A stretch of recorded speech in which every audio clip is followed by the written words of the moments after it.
అదే కొంతమంది మేము కాఫీ తాగుతామని మంచిది అంటే కదా లివర్ కంటే, కాఫీ పాలతో తాగితే మంచిది కాదు.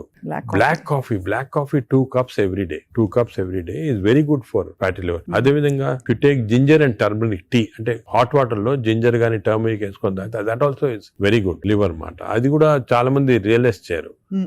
గ్రీన్ టీ కొంతవరకు మంచిదే.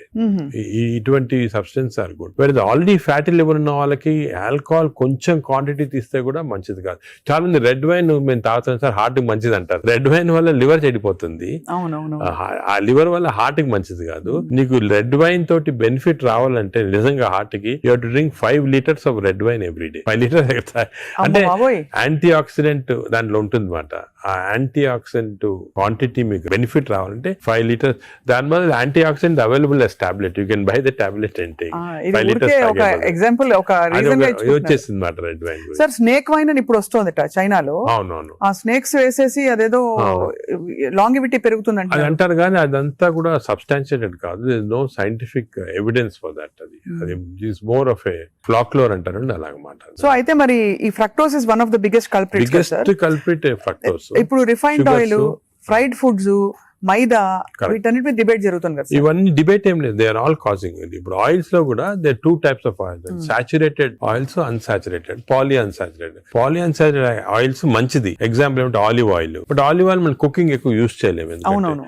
Second rice bran oil is very good. Rice bran oil cooking use చేస్తాం. Cooking that is very good oil. Third type of oils ఉన్నాయి కదా. ఇప్పుడు కొంతవరకు ఈ సాచురేటెడ్ ఆయిల్స్ అంటే ఎక్కువ ఉండేది palm oil, coconut oil, Saffola oil కూడా మంచిదే, కొంచెం అన్సాచురేటెడ్ ఫ్యాటీ యాసిడ్. సో ఈ ఆయిల్స్ లో మన కుకింగ్ ఆయిల్ చూసుకోవాలి. Poly unsaturated or unsaturated oils use చేస్తే మంచిది. సాచురేటెడ్ ఆయిల్స్ మంచిది కాదు. సో అది డిఫరెంట్, అది కూడా డిఫరెంట్. సో మన కుకింగ్ లో ఎంతవరకు ఆయిల్స్ యూజ్ చేస్తే, ఏ టైప్ ఆఫ్ ఆయిల్స్ ఆల్టర్నేట్ చేసి, అంటే 1 month rice bran, 1 month sunflower, అలా చేంజ్ చేసుకుంటా ఉండాలి ఆయిల్స్.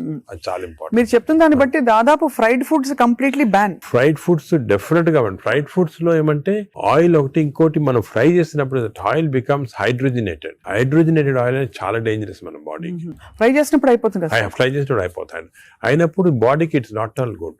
ఇంకోటి ఏమంటే సేమ్ ఆయిల్ రిపీట్ చేస్తానే ఉంటారు. ఇప్పుడు బయట రోడ్ లో మిర్చి బజ్జీలు తింటుంటారు, ఆ 1 month సేమ్ ఆయిల్ ఉంటుంది. That oil is totally dangerous, బాడీకి డైరెక్ట్ గా వెళ్ళిపోతుంది ఫ్యాట్ కి. Air fryer sir, air fryer is better అంటారా? ఎయిర్ ఫ్రైయర్ డెఫినెట్ గా, ఇప్పుడు want to eat fried food, air fryer is better. అది ఎయిర్ ఫ్రైయర్ లో కూడా స్మోక్డ్ ఇది వస్తుంది అనమాట. అది దట్ ఈస్ డెఫినెట్లీ బెటర్. అదే విధంగా యూజింగ్ ప్లాస్టిక్స్ కూడా, ఎస్పెషల్లీ హీట్ చేయడానికి మైక్రోవేవ్ లో కూడా ఒక ప్లాస్టిక్స్ యూజ్ చేస్తారు. అది కూడా మంచిది కాదు. ఈ ప్లాస్టిక్స్ మైక్రో ప్లాస్టిక్స్ అవుతాయి అన్నమాట. మనం తిన్నప్పుడు మనకి తెలియదు. ఈ మైక్రో ప్లాస్టిక్స్ బాడీకి వెళ్ళిపోయి that also causes fatty liver. అవునా సార్? మైక్రో ప్లాస్టిక్స్ వల్ల కూడా మంచిది. సో ఎస్పెషల్లీ మీరు ఈ ఫుడ్ బయట నుంచి ఆర్డర్ చేస్తారు, ప్లాస్టిక్ దాంట్లో వస్తుంది, దాన్ని ఓవెన్ లో పెడతారు, తింటారు. That causes microplastics and causes that is something nobody. నువ్వు క్యాన్సర్ గురించి అనుకుంటాం కానీ ఫ్యాటీ లివర్ వస్తుందని ఎవరికి తెలియదు. That is also very problem. Second, ఇంకోటి సర్ప్రైజింగ్ థింగ్, రీసెంట్ గా మనం air pollution also is producing fatty liver. Air pollution ఇప్పుడు కొన్ని సిటీస్ లో మన దేశంలో ఎయిర్ పొల్యూషన్ ఎక్కువ. సాయంకాలం బయటకు వెళ్ళారు, ఎయిర్ పొల్యూషన్ వెళ్ళారు, రూమ్ లో కూర్చొని తాగుతారు, డ్రింక్ చేస్తుంటారు అనమాట. ఎయిర్ పొల్యూషన్ బయటకు, ఎయిర్ పొల్యూషన్ డ్రింక్ 2 ఎఫెక్ట్ వచ్చి కంప్లీట్ లివర్ చెడిపోతుంది. అంతే. So air pollution is not all, చాలా డేంజరస్ లివర్ కి. అది కూడా దట్ కెన్ కాజ్, ఈ పార్టికల్స్ ఉంటాయి కదా, అవి లివర్ లో ట్రాప్ అయిపోయి దాని వల్ల ప్రాబ్లమ్ వస్తుంది. ఫ్యాటీ లివర్ కానీ చాలా వివిధ కారణాలు ఉంటాయి. ఇలాగా డయట్ లో ఫ్రైడ్ ఫుడ్ ఒకటి, దాని తర్వాత కొన్ని స్వీట్ అండ్ థింగ్స్, ఫ్రక్టోస్, ఇవన్నీ కూడా చాలా డేంజరస్. హై ఫ్యాట్ కొన్ని ఉంటాయి సార్. ఇప్పుడు కోకోనట్ ఆయిల్ గురించి చాలా ఒక టైం నడిచింది, కోకోనట్ ఆయిల్ చాలా మంచిది అని చెప్పి. అలాగే మనకి అవకాడో చాలా మంచిది అంటున్నారు. అవకాడో మంచిది. అవకాడోలో ఎక్కువ పాలీ అన్సాచురేటెడ్ ఫ్యాటీ యాసిడ్. అలాగే ఫిష్ ఆయిల్ అనుకోండి, ఫిష్ లో ఉన్న ఆయిల్ omega 3 ఉంటుంది. omega 3 మంచిది. In fact omega, if you are vegetarians, I suggest omega 3 capsules తీసుకోవడం మంచిది. ఫ్యాటీ లివర్ కూడా మంచిది. They are all unsaturated or poly unsaturated. అవి ప్రొటెక్ట్ చేస్తాయి body. So logically sir, ghee అయితే ghee and butter not recommended. Ghee and but small quantities లో ghee is okay, but not above say more than 1 teaspoon, table spoon కూడా tea spoon is not. అది సరిపోదు, దానికన్నా ఎక్కువ తీసుకోవాలి. Non vegetarian diet, vegetarian diet, fatty liver కి సంబంధించి మీరు ఎలా కంపేర్ చేస్తారండి? ఫ్యాటీ లివర్ డెఫినెట్ గా vegetarian diet is superior fatty liver కి. బట్ అగైన్ వెజిటేరియన్ డైట్ లో ఇఫ్ యూ టేక్ కార్బోహైడ్రేట్స్ అనుకోండి, ఇడ్లీ ఇటువంటి simple carbohydrates, they can also produce fatty liver very fast. అదే విధంగా ఇప్పుడు మనము రిచ్ కార్బోహైడ్రేట్స్, రైస్ అనుకోండి, plain white polished rice, that also high carbohydrate which is high glycaemic index అంటాం, that also causes fatty liver. Whereas millets చాలా తక్కువ chance of millets producing fatty liver. Non vegetarian లో certain thing, for example fish అనుకోండి, అదే egg అనుకోండి, these are less associated with fatty liver. To some extent chicken, but red meat again we know against it. So non-vegetarian manchidi kaadu, vegetarian manchidi kaadu. Depends on the item. ఇంకోటి egg లో కూడా people కి wrong concept. Egg white అయితే తింటున్నామండి, yoke అది తప్పదు. ఎందుకంటే egg yolk లో 2 important components అదే. One is called choline. Choline అనే సబ్స్టెన్స్. కోలిన్ అనేది ప్రివెంట్స్ ఫ్యాటీ లివర్. ఓహో. కోలిన్. సో దానికే అడ్వైజ్ ఎగ్ యోక్ మంచిది, తప్పుగా అంటే అప్ టు 4 eggs పర్వాలేదు. బియాండ్ 4 eggs అంటే ఎగ్ యోక్ తినకూడదు, అప్ టు 4 eggs తినొచ్చు ఒకటి. రెండోది ఎగ్ యోక్ లో there is substance which protects the muscles. Muscles అంటే మన ఏజ్ అవుతాయి, మజిల్స్ వేస్ట్ అయిపోతుంటాయి. సార్కోపీనియా అంటాం. Sarcopenia is not good. మనం exercise helps to muscle building. Sarcopenia రాకూడదు అంటే కొంతవరకు ఎగ్ యోక్ మంచిది చాలా. సో నేను అడ్వైజ్, ఇంకో ఇంపార్టెంట్ అడ్వైజ్ పీపుల్ కి ఏమంటే కైండ్లీ ఓన్లీ ఎగ్ వైట్ అని కాదు, ఎగ్ యోక్ కూడా కనీసం if you're eating 2 eggs, 1 egg with egg yolk తినండి, 1 egg వితౌట్ ఎగ్ యోక్ తినండి. చాలా ఇంపార్టెంట్. ఒక యావరేజ్ 70 కిలోల వ్యక్తి రోజుకి 70 గ్రాముల ప్రోటీన్ తినాలి. కరెక్ట్. అంటే మనకి దాదాపు ఒక డజన్ ఎగ్స్ పర్ డే. అంటే ప్యూర్ గా ఎగ్స్ మాత్రం. ఎగ్ తోటి యూ గెట్ 10 grams అనుకోండి ఒక ఎగ్ తోటి ప్రోటీన్. సో 2 eggs తింటే 20 grams. 20 grams ఎగ్ ప్రోటీన్ ఇది ఓకే. అదే విధంగా దాల్, లెంటిల్స్, స్ప్రౌట్స్, ఇవన్నీ కూడా బీన్స్, ఇవన్నీ కూడా ప్రోటీన్స్ వస్తాయి వెజిటేరియన్. నాన్ వెజిటేరియన్ లో యావరేజ్ ఒక ఫిష్ అనుకోండి, ఒక పీస్ ఆఫ్ ఫిష్ కానీ ఒక చికెన్ అనుకోండి, దాంట్లో నుంచి వస్తాయి అన్నమాట. యోగర్ట్ కూడా చాలా మంచిది. పాలు మంచిది కాదు, యోగర్ట్ మంచిది. యోగర్ట్ ఆల్సో కంటైన్స్, ఇప్పుడు హై ప్రోటీన్ యోగర్ట్స్ కూడా ఉన్నాయన్నమాట, ఎక్కువ ప్రోటీన్. గ్రీక్ యోగర్ట్ లాగా. The only thing is my advice is processed food మంచిది కాదు. అన్ని దాదాపు అంతే కదా సార్, ఇప్పుడు దొరికేవన్నీ ప్రాసెస్డ్ కాదు. అంటే దొరికేదంటే మీరు ప్రాసెస్ ఫుడ్ అంటే ఆల్రెడీ పార్ట్లీ కుక్డ్ కానీ, లేదా మీరు బయట నుంచి ఆర్డర్ చేస్తారు స్విగ్గీ అవి కానీ, అటువంటి ప్రాసెస్డ్. బట్ మీరు సూపర్ మార్కెట్ కి వెళ్తే you can buy regular food కదా. Process food. ఇప్పుడు పన్నీర్ లో కూడా కల్తీ ఉందని చెప్పి ఈ మధ్య స్టడీస్ బయటపడ్డాయి. అంటే paneer is not actually paneer, దానిలో ఏదో కలుపుతున్నారు. అంటే actually anything that is process, మనం హోమ్ మేడ్ ఆర్గానిక్ ఫుడ్ చాలా మంచిది. We're going away from that. తప్పది. సపోజ్ మనం మార్కెట్ కి వెళ్ళి వెజిటబుల్స్ కొన్నాం, ఇది కొన్నాం, ఎగ్స్ కొన్నాం, ఇంట్లో చేసుకోవచ్చు కదా. ఆ సేమ్ థింగ్ మీ ప్యాకేజ్ దాంట్లో తీసుకున్నాం అనుకోండి, ప్యాక్డ్ ఫుడ్ లో ఈ నూడిల్స్ కానీ, వర్స్ట్ నూడిల్స్ దాంట్లో కార్బ్స్ ఎక్కువ ఉంటాయి, ప్రాసెస్డ్. ఈ ప్రాసెస్ ఫుడ్ లో ఏమంటే అల్ట్రా ప్రాసెస్డ్ అంటాం. Now in western countries they are called ultra process people. అంటే ఉట్టి అదే తింటారు మన అల్ట్రా. ఎప్పుడు అంటే ఇంట్లో కుక్ చేసుకోరు చాలా మంది, ఇంట్లో కుక్ వాళ్ళకి ఏముంటాయి sir health issues. So ultra process food వల్ల ఏమొస్తుందంటే, in addition to that high carbs, high sodium ఎక్కువ ఉంటుంది అల్ట్రా ప్రాసెస్ ఫుడ్ లో. సో బీపీ అది. Second important thing ultra preservatives, అదే విధంగా కలరింగ్ ఏజెంట్స్ ఇవన్నీ ఉంటాయి. దీని వల్ల ఏమవుతుందంటే ఫుడ్ టేస్ట్ బాగుంటుంది చాలా. It contains this tasty thing.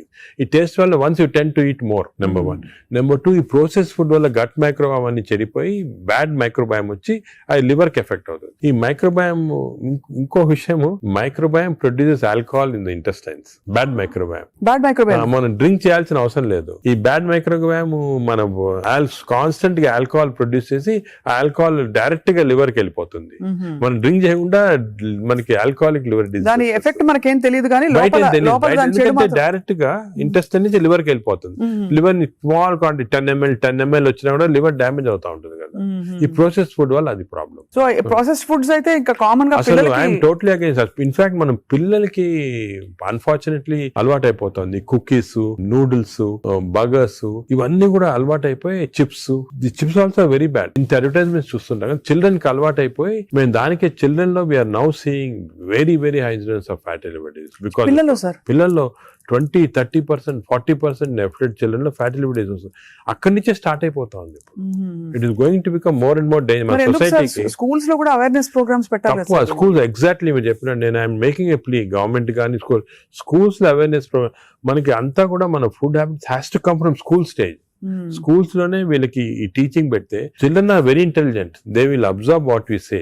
వాళ్ళకి చెప్పండి ఇది మంచిది కాదు. బట్ స్కూల్ క్యాంటీనే, స్కూల్ పక్కన ఉన్నదే ఫాస్ట్ ఫుడ్స్ అమ్ముతా ఉంటే ఇంకా అదేం చేస్తాం వాళ్ళు natural. So that is wrong. We should ban fast foods in schools and school surroundings compulsory. This is the most dangerous thing. మనకి ఎపిడమిక్ అయిపోతుంది. We are not realising it's going to become very dangerous. చిన్నప్పటి నుంచే మనం healthy eating habits inculcate చేయాలి. చాలా important. Sir ఒకసారి gut health బాగా దెబ్బతినేసింది ఫర్ వేరియస్ రీజన్స్, బయట తిని లేకపోతే స్ట్రెస్ఫుల్ హ్యాబిట్స్ వల్ల, దాన్ని కరెక్ట్ చేయాలంటే ఎక్కడి నుంచి స్టార్ట్ చేయాలి? మనం ఇప్పుడు suppose somebody even 60 years 70 years లో కూడా మనం గట్ హెల్త్ రిస్టోర్ చేసుకోవచ్చు. ఎలా రిస్టోర్ చేయాలి సార్? ఏం చేయాలి? అదే ఫస్ట్ ఏమో food, it has to be organic food correct గా. అంటే నేను ఏమంటే ఈ ఫాస్ట్ ఫుడ్స్, ప్రాసెస్ ఫుడ్స్ అన్ని ఆపే సింపుల్ ఫుడ్ మన ఇంట్లో, for example millets, fresh vegetables, దాని తర్వాత certain types of fruits. Fruits లో కూడా బెర్రీస్ అనుకోండి, 3 B's అని ఉన్నాయేమో. బెర్రీస్ ఒకటి, వెజిటేరియన్ లో బ్రోకలీ ఒకటి, బీట్రూట్ ఒకటి. 3 B's are very important. Berries daily ఒక కప్ ఆఫ్ బెర్రీస్ తింటే that itself will restore health. Great sir. Blueberry, berries, broccoli, beetroot, 3 B's అంటాం. ఆ 3 B's are very good food habits లో.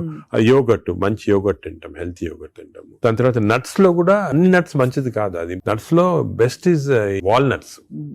అదే విధంగా సెకండ్ ఇస్ ఆల్మండ్స్. ఇవి 2 are good. పిస్తా అంత మంచిది కాదు, హై ఫ్యాట్ కదా సార్. హై ఫ్యాట్ పిస్తా. సేమ్ థింగ్ క్యాష్యూస్ కూడా సేమ్. అందులో నేతిలో వేయించి ప్రోటీన్ తిన్నాం అనుకుంటారు అనుకోండి. అది అగైన్ యూఆర్ టేకింగ్ బ్యాక్.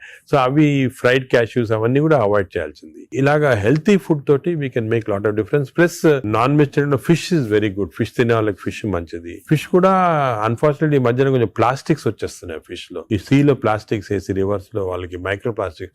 ఈ microplastics and other future thing we have to concentrate as a society. Pollution, processed food, microplastics, these are called the 3 evils. ఈ 3 evils వల్ల మనం అన్ఫార్చునేట్లీ ఎంత హెల్త్ మెయింటైన్ చేయాలంటే కూడా మన society is not giving us the opportunity. అంటే బయటకు వెళ్తే సరే, వాళ్ళు హైదరాబాద్ లో ఎన్ని రెస్టారెంట్స్ ఉన్నాయి సార్, ఇంకా అపిటైట్ ఉంది. రాత్రి 11:30కి వెళ్తే కూడా ఇంకా బజ్జింగ్. అసలు అందరూ ఎంత తింటున్నారు అంటే నేను రెస్టారెంట్స్ బ్లేమ్ చేయను. రెస్టారెంట్స్ లో హెల్తీ ఫుడ్ కుక్ చేస్తే వాడడం మంచిదే, కానీ షార్ట్ కట్స్ తీసుకొని కుకింగ్ ఆయిల్ మళ్ళా యూస్ చేయటము, అదే విధంగా ప్రాసెస్ ఫుడ్ దాంట్లో యూస్ చేయటము, కలరింగ్ ఏజెంట్స్ యూస్ చేయటం, అది చేస్తే దే ఆర్ నాట్